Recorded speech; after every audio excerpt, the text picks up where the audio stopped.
Ayo sobat, bersolawat dan azamkan dengan kuat, meminta syafaat dan solawat, pembuka jalan rahmat, penguat penyelamat dunia akhirat.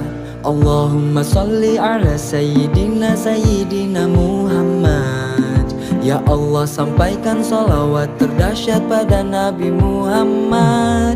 Ahbabi ya ahbabi falazimu ahbabi wala taqulu man laha fantumu kuf'un laha.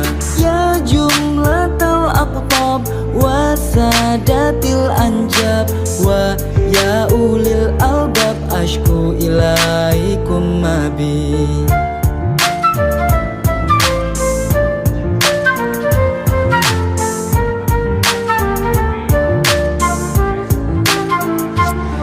Salawat pada Nabi Muhammad, salawat pada Nabi Muhammad, salawat pada Nabi Muhammad, salawat pada Nabi Muhammad. Ayo semua salawatlah, susah senang duka cita bersolawatlah.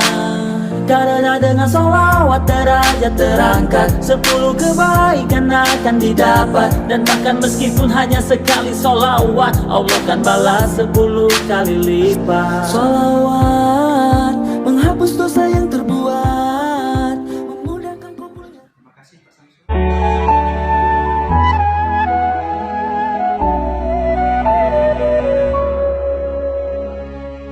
رقت عيناي شوقا ولطيبة ذرفت عشقا فأتيت إلى حبيبي فاهدأ